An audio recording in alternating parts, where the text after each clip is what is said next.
Rob, are you the new Chan? At least for the time being. I'll introduce Nathan tonight. He's helping us on an interim basis until we can find a new planner. Good. And anytime you're ready, Chairman Bonin, we're ready to take a roll call. Good. Okay, I will call to order the meeting of the Historic Preservation Commission for Wednesday, February 3rd, 2021. Could I have a roll call, please, by name? Thank you. Sure. Commissioner Barclay, Here. Commissioner Weinberger, Here. Commissioner Gonzalez, Here. Commissioner Braden, Yeah. Commissioner Prisby, Here. and Chairman Bonin. Here. Good, good. We're all here. That's great. The minutes of the previous meeting that we had in January. You all got copies in your packet. Have you had a chance to look at those? They were pretty brief. We hit upon signage. And you can read our comments on that if you have not.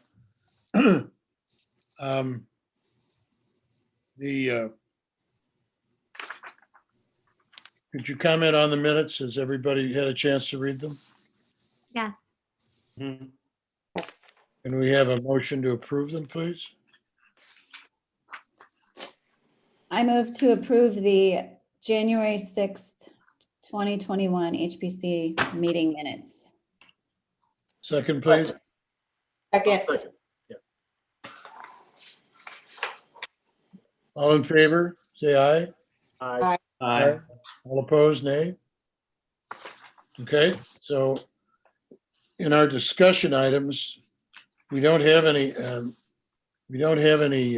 hearings before us tonight. But we had talked about some discussion items in our last meeting. And without having to get into all the nuts and bolts of that, if you will recall, we were concerned about, we'll go to the signage items. Staff was good enough to include for us in our packets some redlined sections of the signage part of the zoning code. Did anybody have any comments about that or want to discuss any elements of that at this time? John, how does that relate to what we were working on 2 years ago? Well, what I was trying to do, Jimmy, is to segue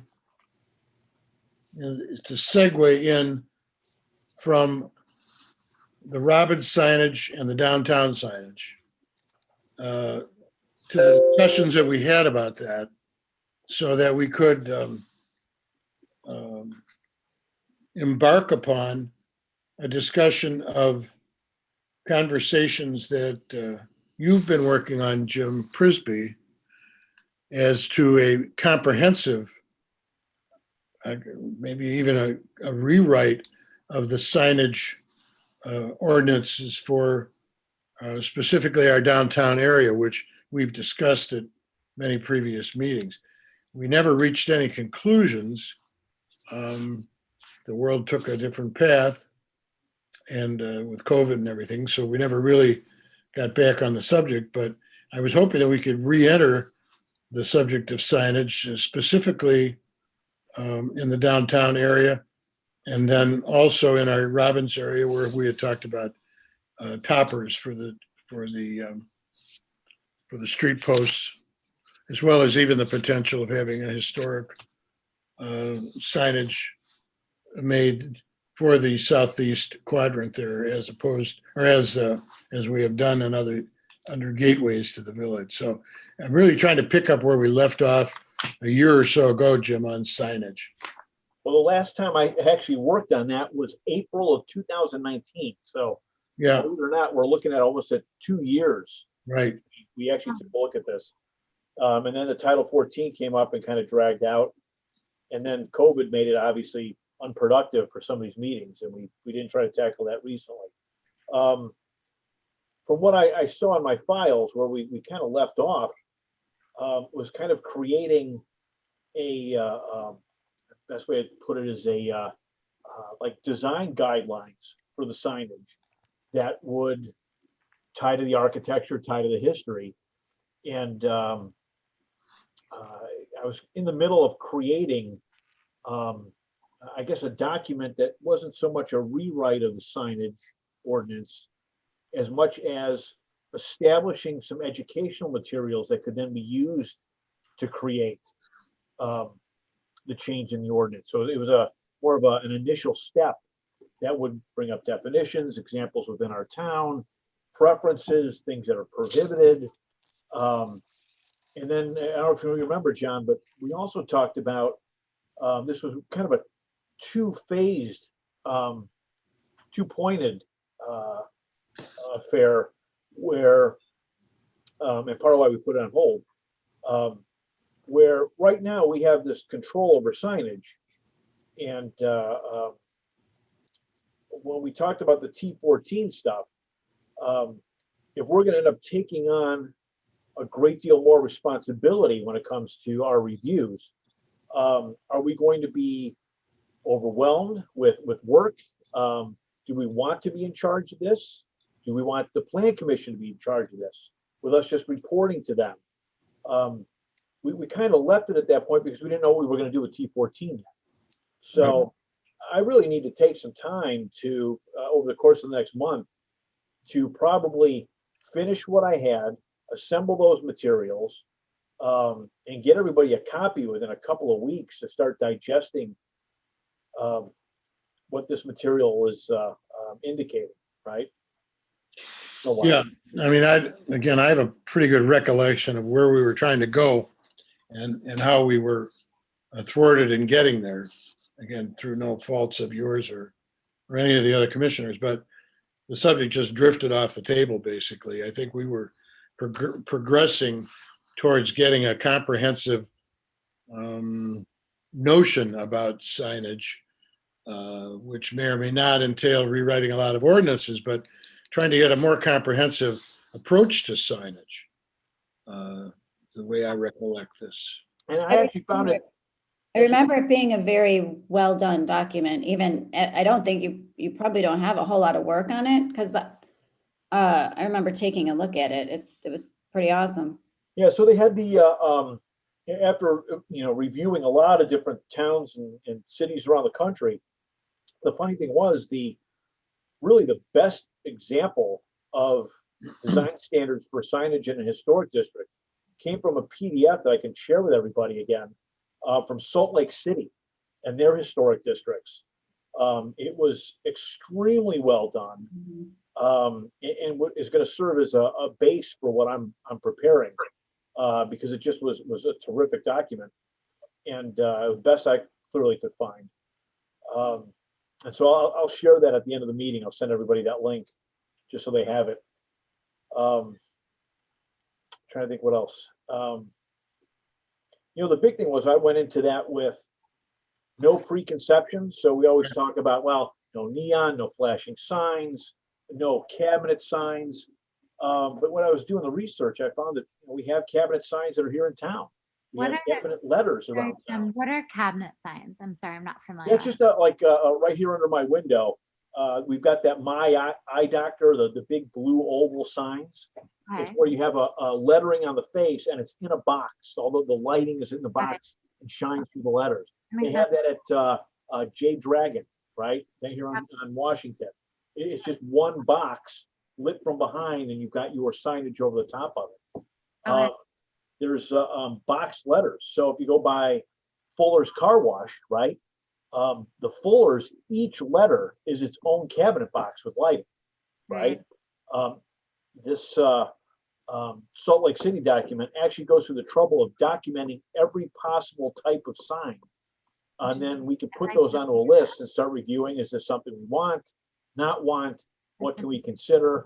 And that's kind of where I left off, where I was creating that list of definitions and trying to go around town and actually finding a sign in our town that I could use as an example.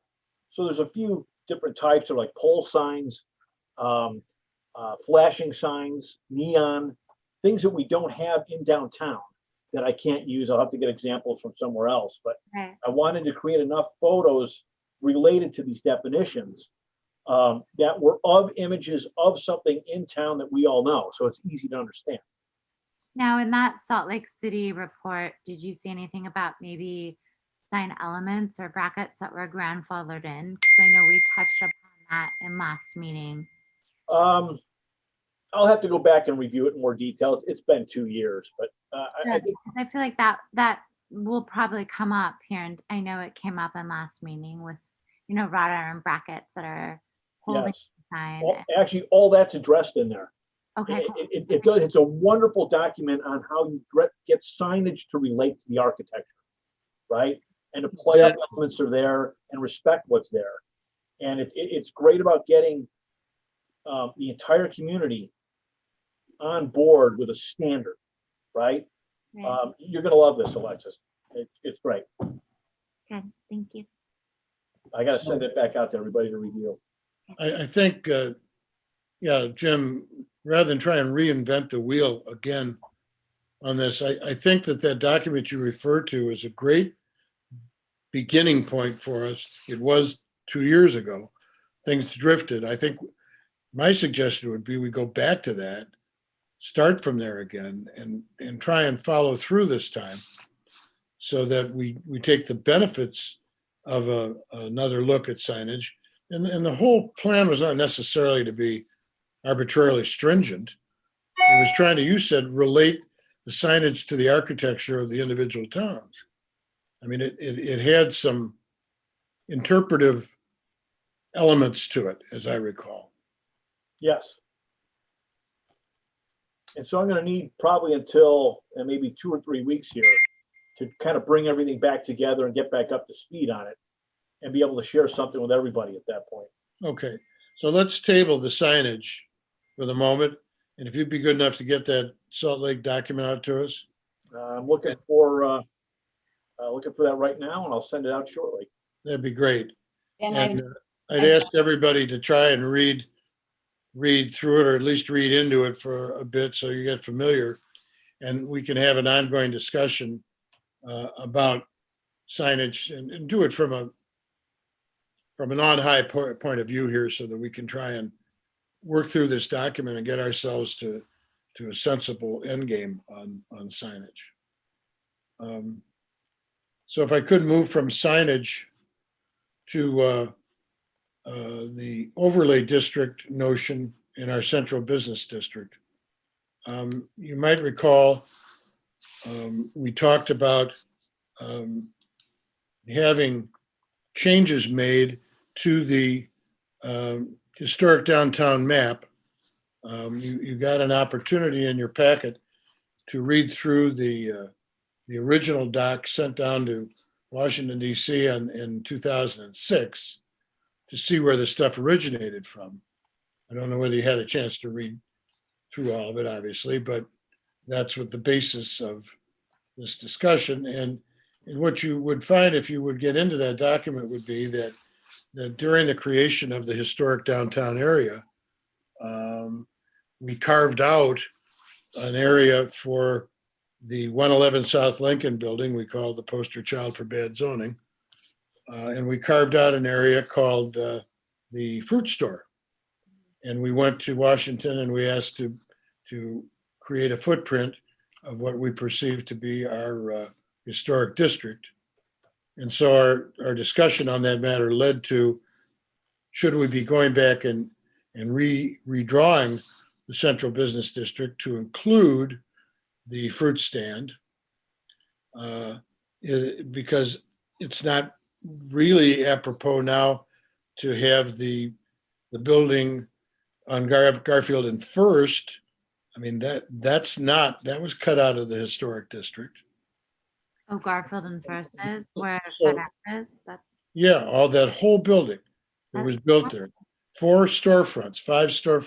That was supposed to be lifestyle housing with 3 stories and all the elder residents in town could live in it, and it was part of the Garfield project that was later scuttled. That was But- before my time, right? When they scuttled the project, the fact remained that that whole section of First and Garfield remained exculpated from the historic district, But as did the fruit store. So, Sorry, Chairman Bowden, how did that happen? because there were developers that that wanted to do 3-story lifestyle housing development on First and Garfield. This is the So, Garfield project that you were always referred to. yes, Okay, yes.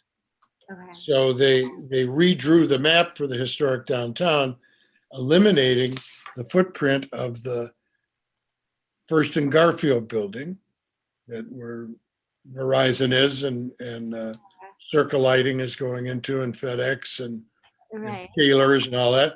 All right, they cut that footprint out of the historic map, as did they cut out the footprint of the fruit store. right. I knew the food store. Okay. Right. So not being part of the historic district, let's take the fruit store for instance, not being part of the historic district, we have no real ability to oversee that corner Right. because it's not in the historic district. And the reason it isn't is somebody anticipated knocking down the fruit store and Yeah. building a 2 or 3-story something on that corner to be the gateway to the historic downtown on the west boundary, Right.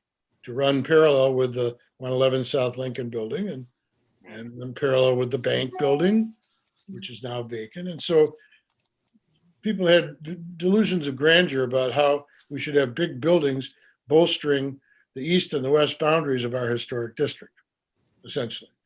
Well, the reasons for those big buildings subsequently got lost in the shuffle, and we were left with the big buildings, and we were left with having our historic downtown footprint cut up, okay?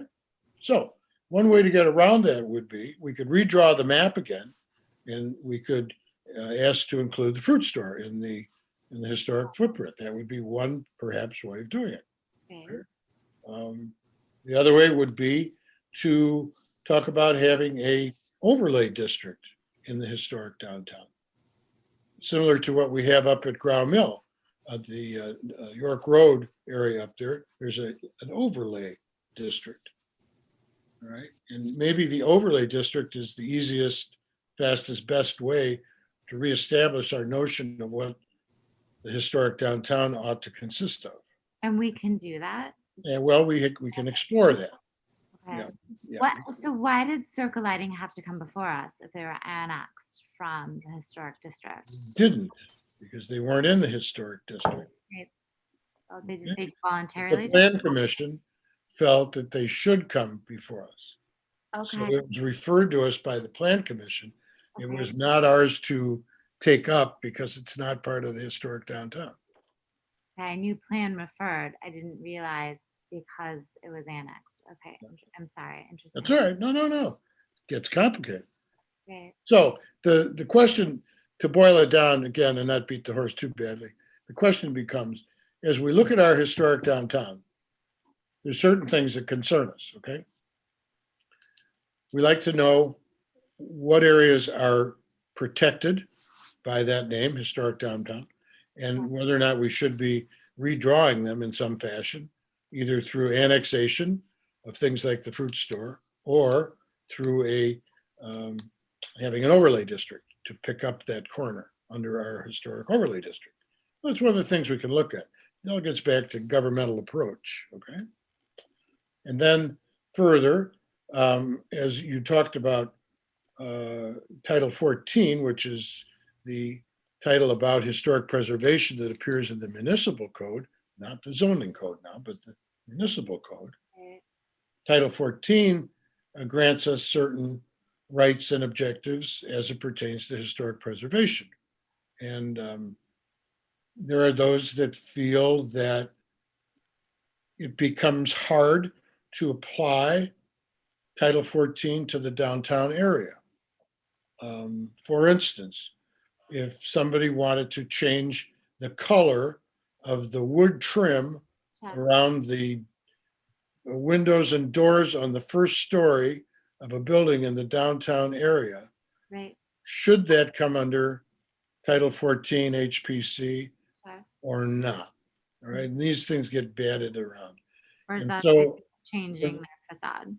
the thought is that we decide how much control we think the village ought to have as it pertains to things that occur in the historic downtown area.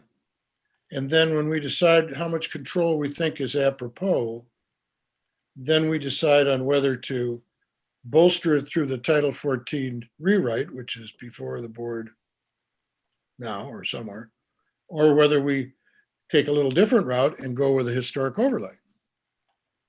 Chairman Bowden, just a quick question. The annexation of First and Garfield, from a legal standpoint, wouldn't that have created a precedent for similar developments? I'm assuming historic buildings were there. Not really. Okay, what was there before the First and What Garfield? happened was originally, well, when I was a young guy, and down the Hinsdale Club was there, on, across from the movie theater. And that was a historic building, correct? It was a historic building. It was knocked down, and there was a one-story grocery store there. There was a Jewel, A Jewel, a Jewel. Costco? I thought it was an AMP. Well, there was an AMP, and then it became a Jewel, I believe. Okay. Oh, interesting. But and then the parking lot around it. So Right. by the time the lifestyle housing notion percolated, Sure. there were no old historic buildings on that footprint to So be there's dealt no with. precedent to, okay, Right. The damage had already been done, if you will. sure. And so we got into 3 years of discussions about how imposing a structure should be built there.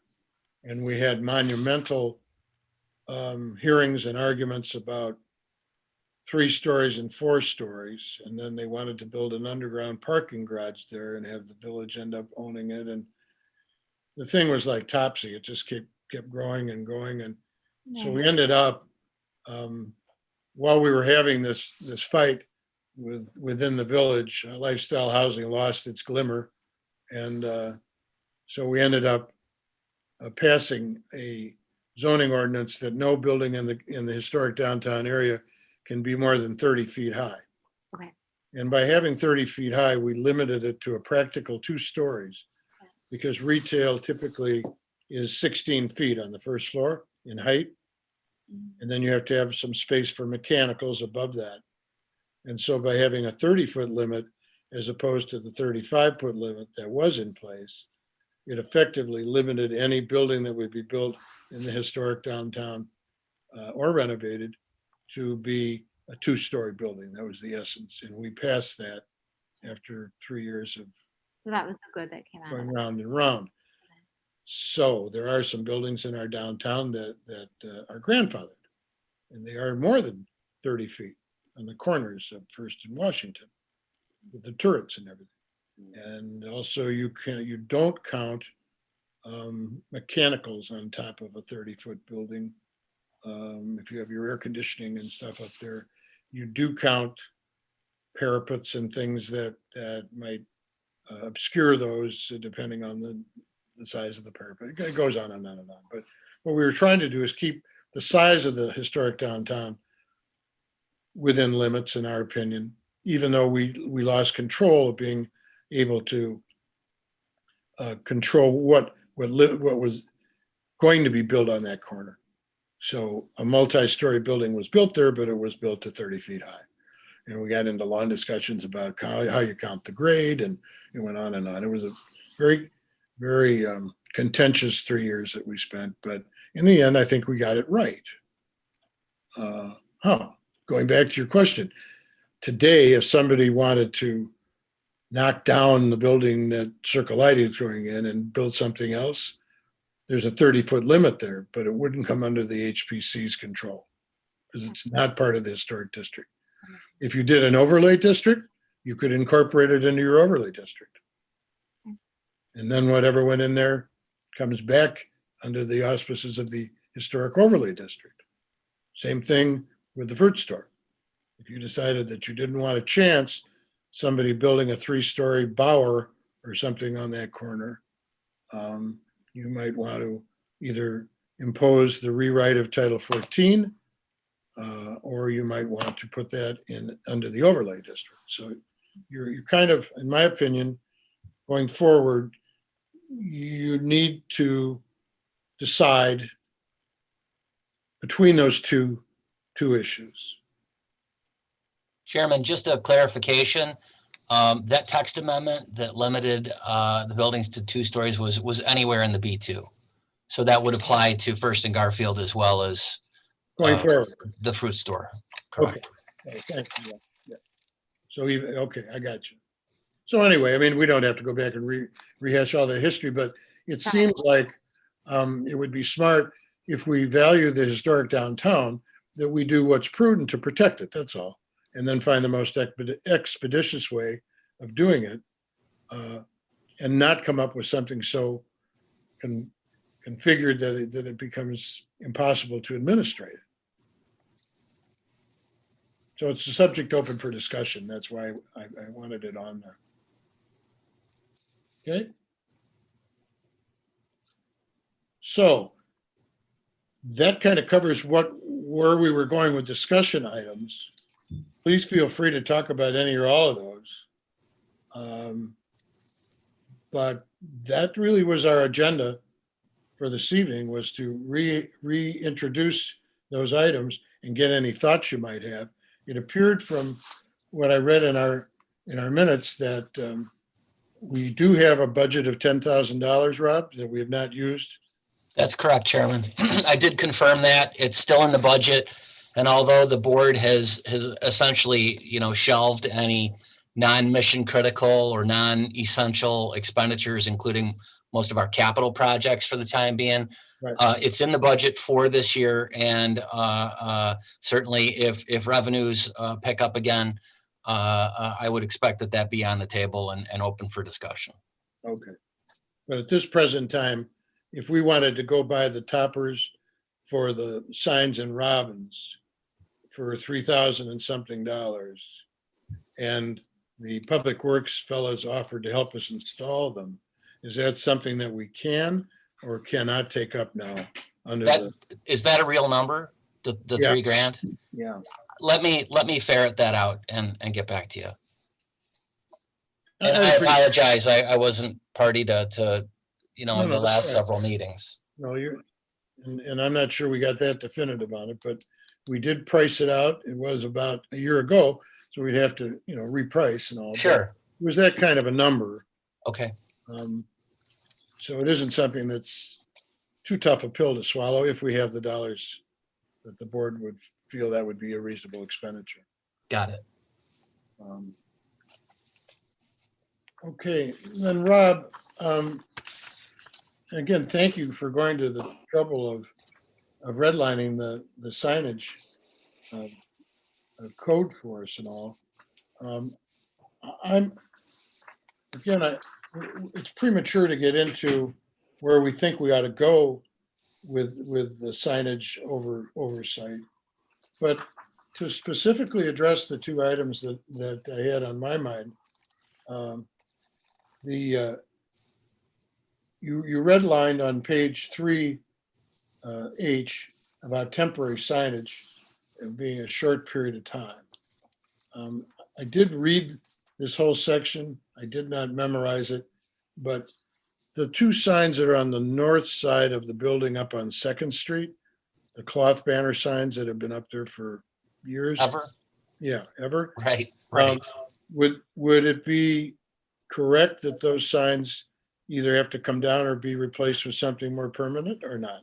And that was the message that was relayed. They were put on a short leash, and I'll let, this will be a nice segue to introduce Nathan, who's helping us out in Chan's absence while we look for a new planner. Nathan, I believe, is in receipt of sign applications for permanent signs for that location. Great. And then lastly, the moving or animated sign that's mentioned on page 3 under subsection C.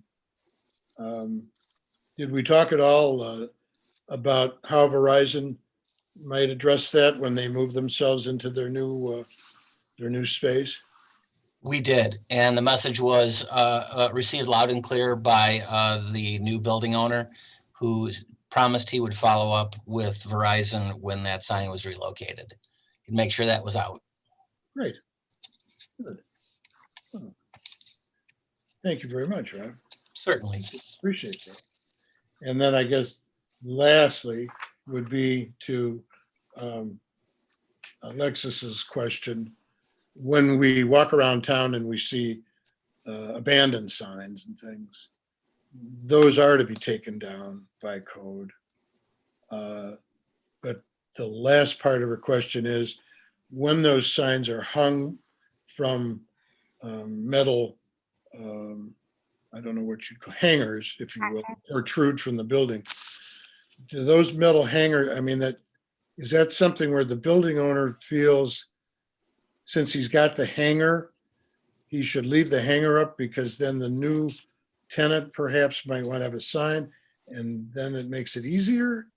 So, because they have provisions for a blade sign, or should the hanger of the abandoned sign be removed when the abandoned signs are removed? That's actually a good question. I guess at first blush, I'd say that bracket's part of that sign. But I'd have to actually get into our sign code and see if there's any language there that would give us the teeth we needed to ensure that they removed that bracket with the sign. Yeah, Probably, excuse me. Are all the brackets we have for these blade signs new in town, like within the last 20 years? right. I believe so, yeah, because when I started here, I don't think there were provisions in the code to even have those projecting signs. Because there are a Yep. few that look old, and I kind of equate them to, the old fence posts or horse tie-ups in the Robbins district, right? You never know how old they are. I see a lot of like the remnants on First Street. And again, they might not be that old, but I just wasn't sure. But that's really good insight, Rob. If there weren't hanging signs prior, that they're probably not historic to the building. And I'm happy to ferret a particular sign out. If there's one that the commissioners are objecting to, I'm happy to look into it and see what we've got on file, if anything. So if I just refer back to that signage illumination design document that I sent over, to me, if it's a historic element to the building, then obviously you keep it and utilize it, right? Sure. But if this is something where they're all within, let's say, the last 20 years, then I think you're right. I think it becomes more sign specific. And when the sign comes down, the bracket comes down. It's just determining the age of it, I guess. And to me, if they're all within the last 20 years, then it's an easy line to draw. Does that pose any sort of maintenance issues for the building if the brackets are coming down and then a future tenant wants that same type of sign, then they're drilling holes back into That's a good brick or something like that? point. That's all I guess good. that's something we should think about. It may be more of a internal precedent, I guess, whatever we decide. Yeah, all those things are really, quite honestly, they're fixable, right? Okay. Someone could take out a bracket and have holes that get filled, and you can put a new bracket up and use the same holes or drill right next to it. Yeah. I'm not worried too much about that, right? I guess if it's it works with the architecture. Oh, I guess if it's a relatively new sign that you've approved already, that included the bracket as part of your approval, if you like those types of signs, then by leaving it in place, if someone vacates the space, I guess it would help to encourage the future tenant to follow that same type of Well, sign design. it's funny, some of these blade signs, in fact, all these blade signs, they really come with different brackets that sometimes relate to what the company is or what they're trying to sell. Oh, okay. Some are straight out kind of modern looking pieces. Others have a little more curvature to them, a little more delicate. but they always seem to relate to whatever the business is, right? Kind of don't Yeah. like that though. What was that? Like, I don't love that, Jim. Every time you damage a facade, when you pull out a sign and put another, whether you put holes next to it, you're spoiling the brick. So, I mean, nobody replaces brick here. They just leave the holes open and you can see it. I mean, we can walk around and can point like plenty of, machine gun shots all over the facades. So I don't know. I mean, you have a good point, bringing up that if you should reuse a sign or not, but the new tenant would probably want to use their own design and concept and whatever color they're interested in. So it's hard to control that. So I feel like the sign should be limited to 10. I'm not totally well versed like you all are, but I feel like the sign needs to be limited to the signage what we're approving, and the bracket could be what, arrows pointing or colored metal. I don't know. It seems like a slippery slope.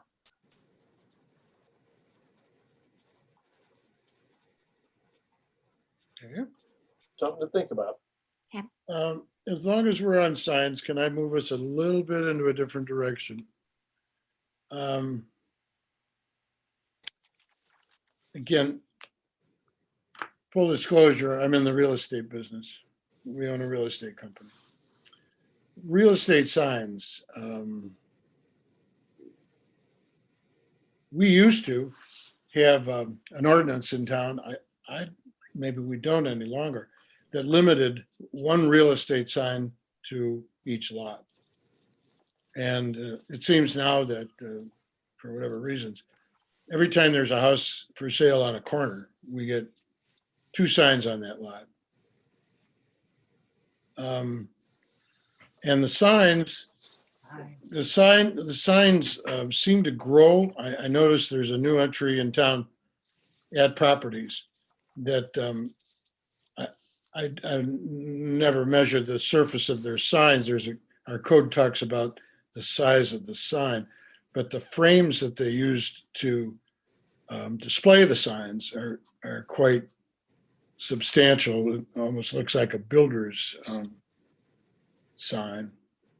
And it struck me as signs, begin to be cluttering in neighborhoods and all. Over in Western Springs, they passed an ordinance that real estate signs could only be like 3 feet off the ground or 2.5 feet off the ground. So all their real estate signs, we had to get different posts, or the sign vendors would put up different posts so that the signs had a lower profile, and they limited 1 per lot, and it was less obtrusive. I don't know how important these things are to any of you, but left unchecked, it appears that real estate signs can be a growing problem in terms of cluttering up a neighborhood, in my opinion. And I'm in the business. I mean, more signs, probably more notice to get more attention and everything. But again, this is my hometown. So thoughts, any? Hey, Well, Rob, does the 4 square foot rule apply to real estate signs as well? Yeah, I believe so. I will follow up on this and then follow up with staff, because that's something that our team ought to be looking for. So if they're starting to, proliferate and they're growing, then that's our problem to follow up on. And I thought at one point in time, and this was a while ago, it was a total of 4 square feet for the whole property. So if you had, let's say, a builder and an architect working together, right? They each had essentially whatever they wanted to split of that 4 square feet, right? Nowadays, you see the builder sign goes in, that's 4 square feet, and then the architect may tack something up underneath it. Next thing you know, we're at 6 or 7 square feet. There was Yeah. one here on North Washington around the corner from Village Hall that just finished up. I think Garber was building that. And at one point in time, there must have been 5 signs out in front. They had a big arbor piece, like we do for ours, that was for the landscape company. And then one, I think, for the heating guy, and another one for the builder itself, and one for the architect, and it gets out of hand, to John's point. Well, remember, Jim, over on Park Street where was it Merco Reclaiming Company Yes, that put a big banner sign up on the fencing for the lot, I mean. Well, is again, there a time limit that, say, an HVAC company can leave their sign up? I'm sorry, Sarah, your question again? Is there a time limit that you're allowed to leave your sign up advertising your service? Like, Yeah. for instance, the HVAC company, once they wrap up, do they need to pull their sign? Is there a time limit? On real estate signs, there is. But on I don't know. other trades? On a construction sign, it should be pulled when the project's wrapped up. Okay. Hey, Rob, is that even allowed? But I don't even, and that's the bigger question is, I don't even believe that that's allowed. Yeah, I'm pretty sure on the construction stuff, it's a total of 4 square feet at any given time. So when these mechanical contractors, and I know them, they put their little sign up on the fence, right? Technically, they're not even supposed to do that. Shouldn't be there. Sarah, this is such a good point. Driving to Oak every morning, Mrs. Dean's former home, they've got some huge signs promoting plumbers and Pool guys and yeah, everything. Yeah, it used to be, drive a truck with your logo on it, park it out in front. That's good enough. Well, then I just noticed that they stay up long after work has been complete. I mean, as a homeowner, that would drive me insane and I would just go pull it myself, but they remain up. Barrington pulled a giant seahorse. And then, John, we've been manipulating the rules for years as a culprit here, where the sign itself can only be 4 square feet, but you can make an enormous frame Frame, to yeah. house it. And right now, we've actually created these colossal arbor pieces that are almost 8 feet high. And I've got a 4-foot sign that's actually cable suspended in an opening. And this sign is probably 6 feet wide by 7.5 feet tall with 6 by 6 cedar. And we had one up on Hickory a while ago, and I think I've got one up on North Vine Street. They're huge, but they meet the criteria. They're under 8 feet and they're 4 square feet of signage. So it's an attention getter, right? That's the whole point of having a sign. And it's how you can manipulate that system. And until Rob tells me I have to take it down, it's going to stay up. Yeah, I think this is a really, To Jim's credit, he actually submitted the design first. I did. I got I approval. think, John, I'm glad John brought this up because I think this is really important, just in terms of consistency. Because, a couple years ago, Emmanuel Hall got a lot of grief because they had a little, like the kitchen walk sign, just like a little sign for something, and a neighbor called us on it, and we had to not put it in. It was for some program or something. So we really should be consistent. So it is important. And I think the overriding concern is that with all the construction and everything that we have going on throughout our town, and it goes on for a long time. I think I've been living in a construction zone for over 6 years over here. The whole neighborhood just cluttered up. And so excessive signage is part of the eyesore, if you will, from a neighborhood standpoint. Just a thought. And Jim, if I'd be correct, the document that the Salt Lake City document would be addressing our downtown areas, not necessarily our residential areas. Is that correct? Correct. Yeah. When we were talking about signage, it actually started with the illuminated signs in the downtown. That's what prompted that. That's right. Exactly right. Okay. Well, these are all good subjects for conversation. Again, Rob, I thank you for digging out the information for us on this stuff. There's a lot to read and a lot to learn about, but it probably, before everybody goes off in a bunch of different directions, we need to try and get some sort of a consensus as to what's important, what isn't, and then sort of hone in on it and then see how we would like to make recommendations, whether it's done through the plan commission or to the board or however we want to do that. So. I agree. And for what it's worth, this is kind of timely. We did, we do have some issues with our sign code in light of Reed versus Gilbert, which is a case law that regulates content-based signage. We know we have an issue, several issues with our current sign code. And our village attorney right now is working to try and bring a redlined version of our code to the board that meets that Reed versus Gilbert test. We had originally tried to advance kind of a sign code cleanup that a consultant put together many years ago as part of that zoning code reorg. But I think the board struggled with the fact that they weren't able to compare our current code to that draft because it was essentially a wholesale rewrite. And I think that people were having some heartburn over that. So the ball is in motion. But I do understand we've got some issues with our current code. Okay, well, if you can keep us sort of apprised of that, Rob. Yep. And if there's room for us to opine, or if anybody solicits an opinion, we'd be pleased to offer one. Absolutely.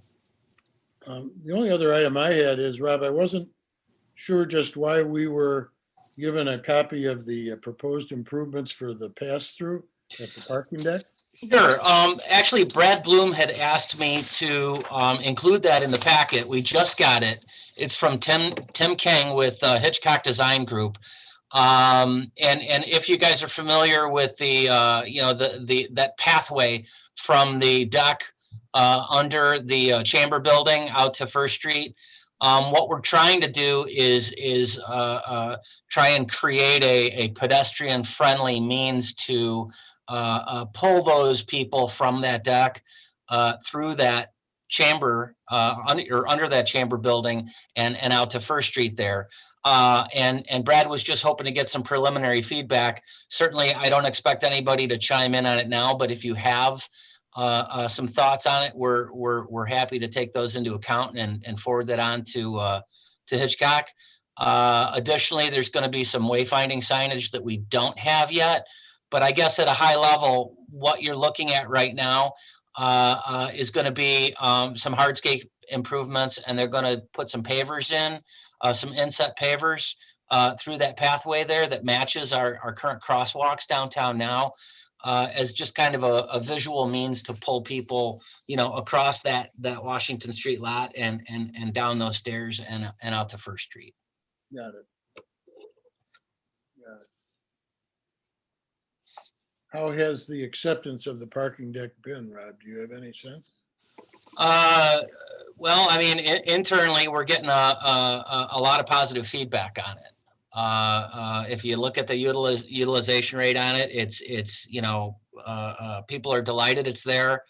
I don't know if you've gone by the old Harry and Eddie's location, but it looks like we've got another restaurant that is going to locate soon for breakfast and lunch. And I think that part of the hesitancy in the past has been parking. Mm-hmm. I know that Egg Harbor gets an awful lot of traffic up at Gateway there. So I think that this is going to be a real boon. I've been hearing about parking for 16 years. So hopefully this does it. Sure. It's hard to tell with the pandemic and the snow and all, but would you surmise that the parking deck is alleviating some of the parking shortages in the downtown area? Well, it appears to be the case. I know that the manager's office is looking at some concepts to try and make some of that temporary dining that we've had out on the right of way a more permanent feature. Maybe try and utilize some of the existing areas downtown, existing parking areas downtown for seating areas, so that we could have that temporary outside seating on a more permanent basis. So it's timely. Certainly that's always a concern from on the part of staff, is that are we are we putting too many eggs in that parking deck basket? And how many of those on-street spaces, are we comfortable letting go? Sure. So it's a good question. And out of curiosity, not that we've had that much snow, but in the last storm and all, certainly was about 10, 12 inches. Does the outside dining that we have now, does that present a big problem for clearing the snow on the streets or not? I haven't heard anything from Public Works. I know their biggest concern was snow removal on the deck, first and foremost, and they utilized that Washington Street lot. But I've heard no feedback with respect to trying to clear out those areas around those tents. Yeah. I'm just curious on First Street how big a problem that presented. Okay. Does anybody else have anything they'd like to comment on or discuss? Hey, John, you had the first point under discussion items was the Title 14 status. I don't recall hearing what the update was. Nathan, you want to jump in on that?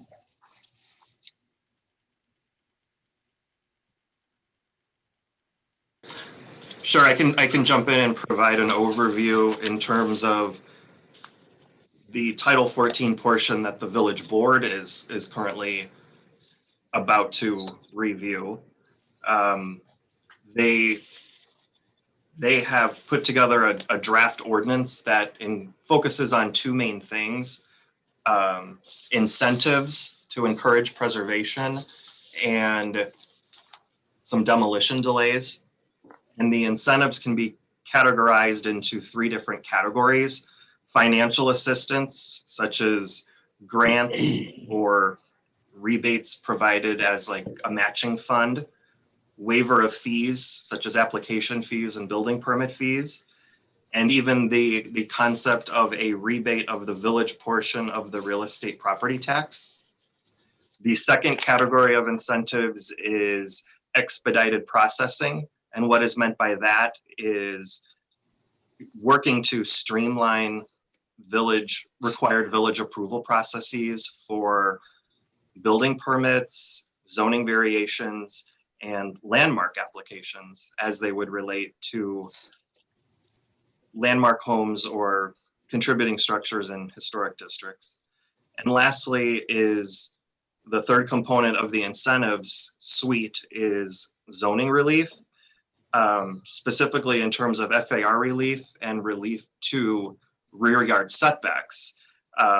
As proposed now, that would only be applicable to landmarks, but our staff review is raising the point, will raise the point to the village board that they may want to consider extending that incentive to contributing structures in historic districts. And there's also will likely be a broader discussion item just raised in terms of these incentives as they're written right now in a draft are all proposed for homes that are either landmarks or contributing structures in historic districts.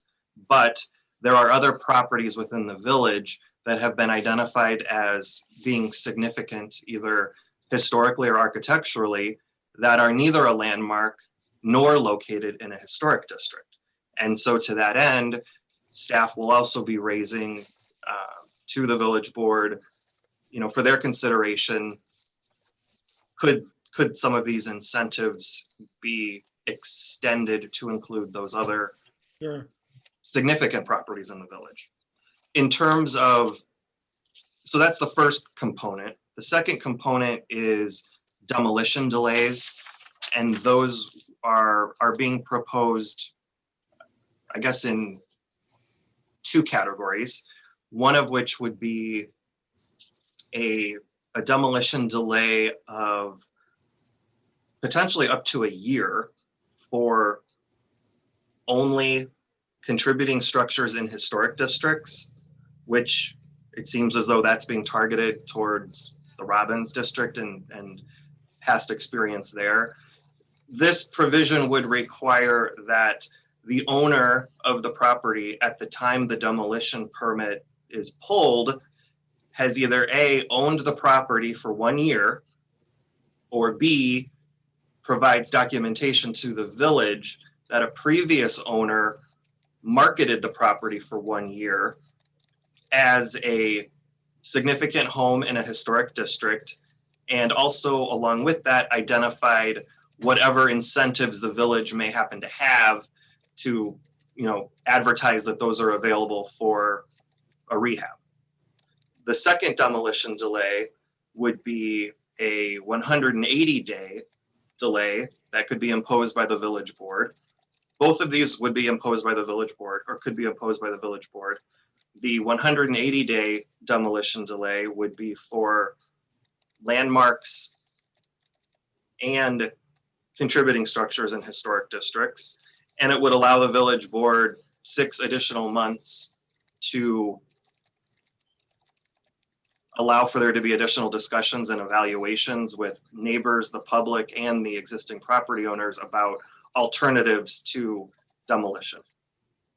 The third component is a series of demolition delays that we're putting under the category of administrative, which essentially means that they would give, they're included in this ordinance, but they really have a broad appeal of applying village-wide, and they would give village staff some administrative authority to either delay or postpone a demolition in various circumstances if it's going to cause a particular impact. For example, if there's a public works project happening in the street on the block of a proposed demolition that's about to start, the public works director or the village would essentially have the authority to temporarily delay that demolition from happening until the excavation work or whatever it is that's occurring in the street is completed, if that work is going to create an is going to have some sort of adverse impact in the immediate neighborhood. So I have been working on a couple fronts regarding this. The first is I prepared a report for the village board and presented it to them in September of 2020, just providing a broad overview of available incentives for historic preservation that are specific to single family homes. So my research did not include incentives that would be available for commercial or industrial or multifamily buildings. And I looked at this through 3 lenses, from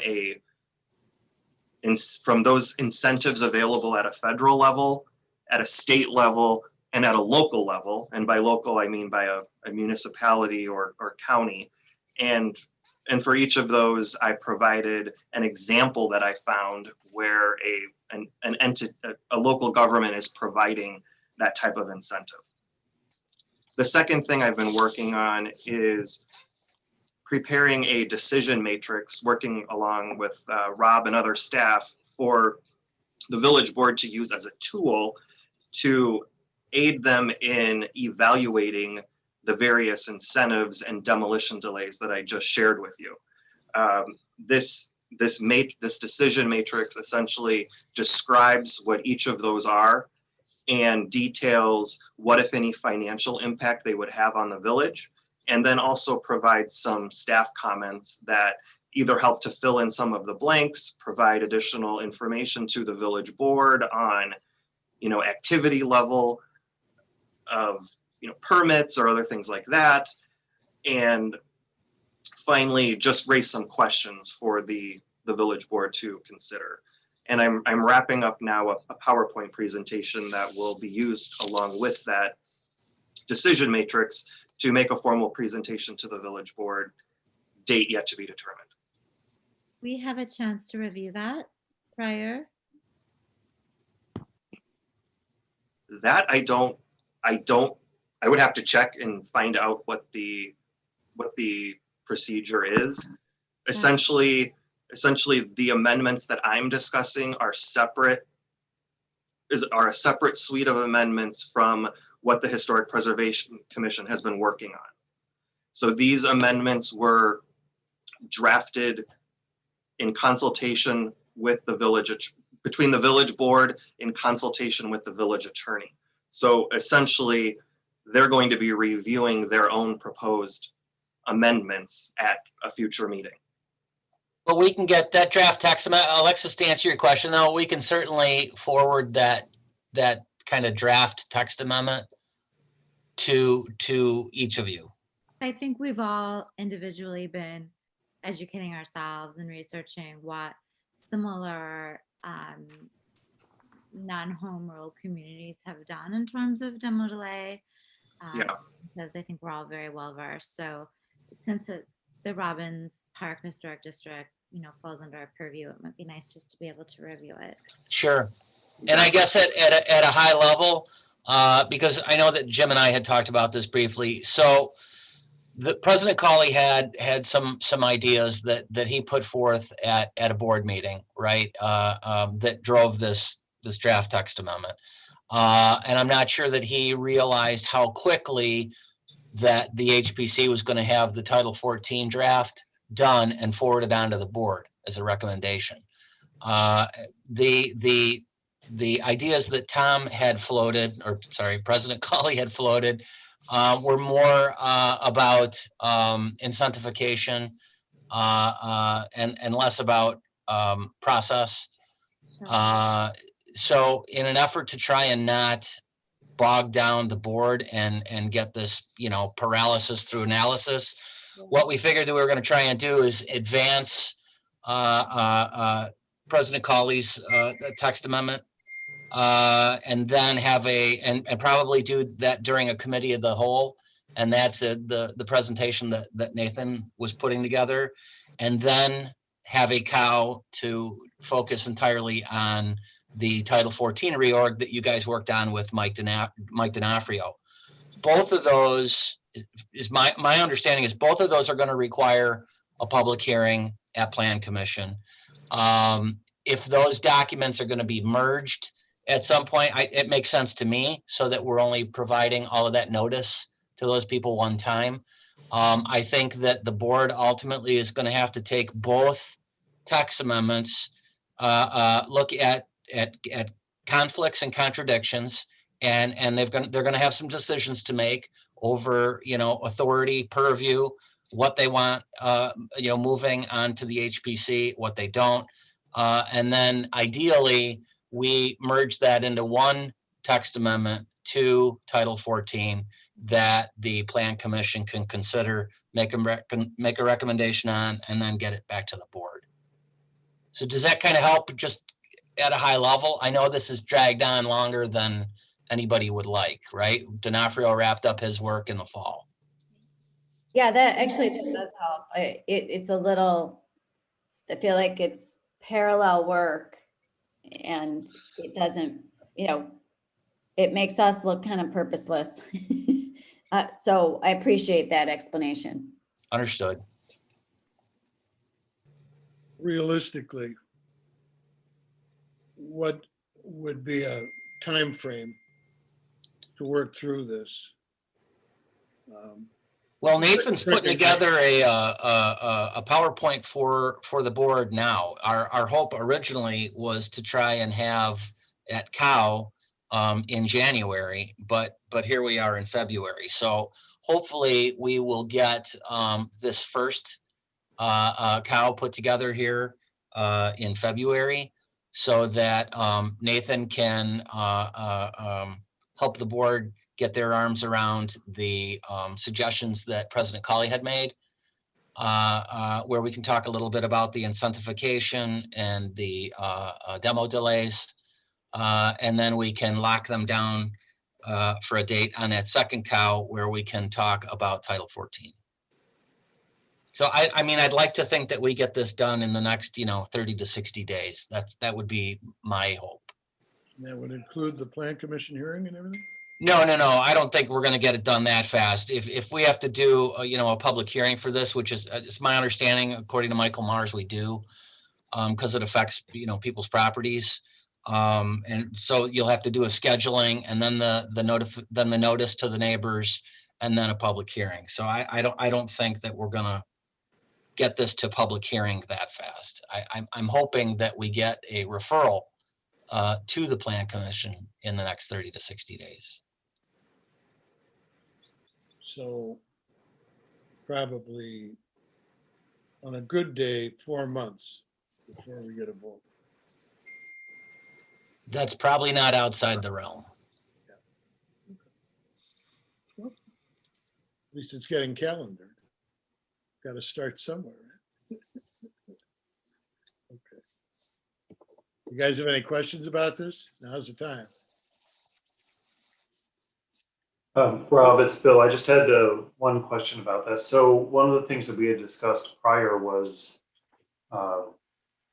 potentially taking the route of trying to get Title 14 passed and approved, and then circle back to talk about incentives and so on. It sounds like the approach now is to do everything in one fell swoop. Is that a fair characterization? Yes, that's kind of what I'm pushing for. I don't know if I'm going to get overruled or not, but I guess at a high level, if both of these are going to require a public hearing, we're just going to frustrate people to send out public notice. We had this potential moratorium we talked about last summer. It was fairly heated. It took, I think, 3 meetings to get through it with lots and lots of public comment. The board opted to not implement that moratorium. As a result, I would hate to create a situation where we send out notice, have a public hearing on one or the other, and then on the heels of that, bring back yet another one and have to go through the same exercise. I think we're just going to frustrate people in those affected areas. Yeah, I'm not Given that taking- these are all amendments to Title 14, again, it would be my hope that the board could get their arms around both of these text amendments, right? Title 14 and then President Colley's ideas, merge those, figure out where the conflicts are and contradictions, because there are, right? Primarily with respect to authority, figure out what they're comfortable with, and then advance one document to the Plan Commission for consideration. I think to do it any other way is just going to add a lot of confusion. Okay, yeah, I take your point on that. No disagreement.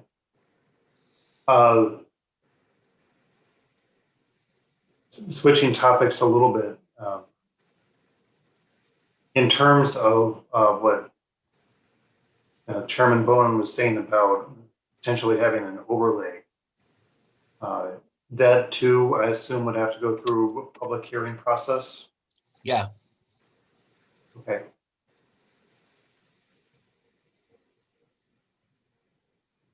Sounds like a busy spring or summer. Not another busy summer. And that's okay. I mean, We're on the plus side. We're not tearing down, 50 to 100 houses anymore. Right. well, there aren't any left to tear down. Touche. Could I, you mentioned that Brad had passed on, just so we were aware of it, I assume because it's related to the CBD, the pass-through. So way back 15 some years ago when I was on the Hinsdale 2020 commission, we talked specifically about the pass-through and how it actually lies on an axis that runs from the Memorial Building all the way through the downtown.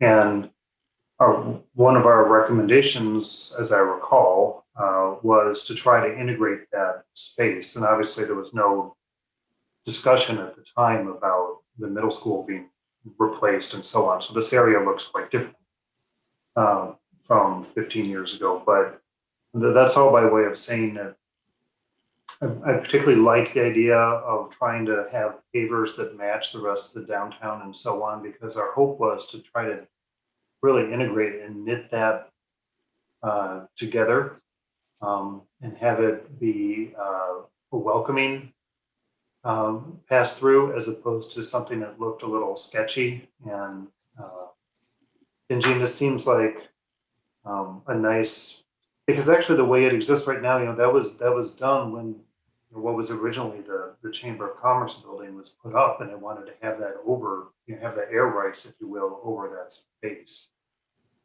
So it's been cleaned up once before, but this would definitely help that. So I guess that's all by way of saying that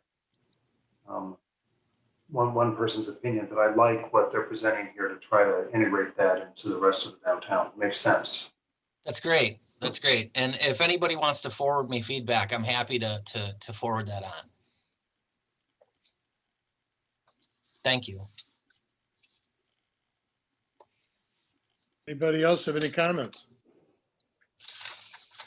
Chairman Bonin, it's not a comment on this, but I promise to start working on the revisions to the Robbins Park Historic District map. I know that it was inquiring about the correct map to start cross-referencing what structures are still standing and what are no longer standing. So I promise I will get to that. So Alexis, I started taking the addresses and putting it in a Google Sheet. Of course you do. Then we could share it, and then maybe we could even see if Jen wants to help us. Yes. And that way we could just go down the addresses and check off what's gone. Because I only have one map and I didn't want to write on it. Right. And Ruth Anderson Center is not always open. Yeah, right. So I'll finish it up and then I'll share it with you. Thank you. Okay, good. Did we ever find the remnants of the digital map that we started? We never- Way before my time. Not, well, in terms of looking in Chan's office or in some of the storage areas here at the village, we have not started that yet. Okay. Wish I could remember. I wonder if we go back through the minutes of those meetings, if we could probably resurrect the name of the company that we retained.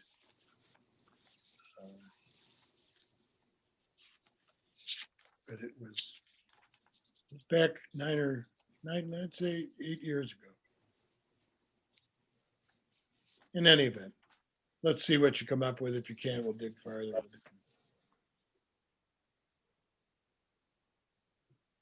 I confess my memory isn't good enough. My recollection was we hired a company. They started to do it and we were going to be able to update it ourselves. And whether or not it ever got any farther, I don't know. Yeah, I know that we at the staff level spent some time reviewing the video of the last meeting just in order to put the minutes together accurately. And I know that Chan had reported that he reviewed meeting minutes from October to November of 2014 and could not identify anything from those minutes. I just don't remember the time frame. I'll dig through some of my papers too. Maybe I can come up with something. Well, Nathan, it's nice to meet you. It's nice to meet you too, We look forward to working with you. and all of you. Is there anything else that we want to discuss or put on an agenda for the next meeting? John, if I could bring up one more thing, please. I mentioned this before, but I don't believe it's been brought up this evening. So, Rob and Nathan, when we did some of the work on Burlington Park, we found an unlikely ally, particularly in terms of budget, with the Economic Development Commission. And they provided some of the money that we used towards renovating the park several years ago when that WPA wall was redone and so on. This is on a much smaller scale, but what makes me think of it again is Rob's comment about our budget. probably not for the Robbins Historic District, but at least for the CBD, it seems to me that we ought to also at least consider or approach the Economic Development Commission and see if they could provide funds, if they have money to do that, if we were going to do sign toppers in the CBD, which is something that this commission has talked about. That those are the two areas that we have oversight, Robbins and the CBD. And if we were going to do toppers in both, there'd be an advantage to working with the EDC on that, at least in terms of money. And I think also, related to that, some of the wayfinding signs that were put in a number of years ago, like the one on North Garfield and Garfield and Walnut, that sort of area, they're showing their age. The decals on the south-facing sides are coming off and that sort of thing. So it may be an opportunity to wrap all of this into one project. Those are looking pretty sorry at this point. And if they were to be replaced, I don't know who paid for those. I'm assuming the EDC did. But this would be a chance to work together with them. And if they have some budget, that might assuage some concern from Daryl's perch. Just about, well, actually, it's not even, it's an even smaller amount if it's coming out of two commissions rather than one. Right. I can certainly follow up on that. Good. Any public comment? Anybody out there that'd like to make any comment? Good evening. My name's Mick Yurchek. I'm the owner and operator of the property, 26 West First Street, the fruit store. Yes. We've been there for almost 40 years now, and now we got our kids involved, so it might be another 40 years. We would like to remain excluded from the historical district. Our concerns are with the historical district, restrictions, limitations on possible future renovations that we may need to change with the needs of the community, and also being able to stay in business. In the past, we've changed our flat roof to pitched roof. We've moved a cooler outside, and I don't know if I was in the district, if that would have been an issue. The other thing too, we feel that it would decrease our property value, might have harder time to selling it because of the restrictions, limitations. The buyers might not be able to be allowed to make the changes to meet their needs. For these reasons, we'd like to stay excluded from the historical district. Thank you. Thank you for your comments. Is there anybody else out there that would like to make any public comment? Hearing none, is there any new business that you commissioners want to bring forth for the next meeting? Hearing none, can I have a motion for adjournment, please? I move to adjourn. Second, please. Second. All in favor, aye? Aye. Nay? We are adjourned. Nice to see all of you. Thank you very much. Thank you, everyone. Good Thank night. you. Bye-bye.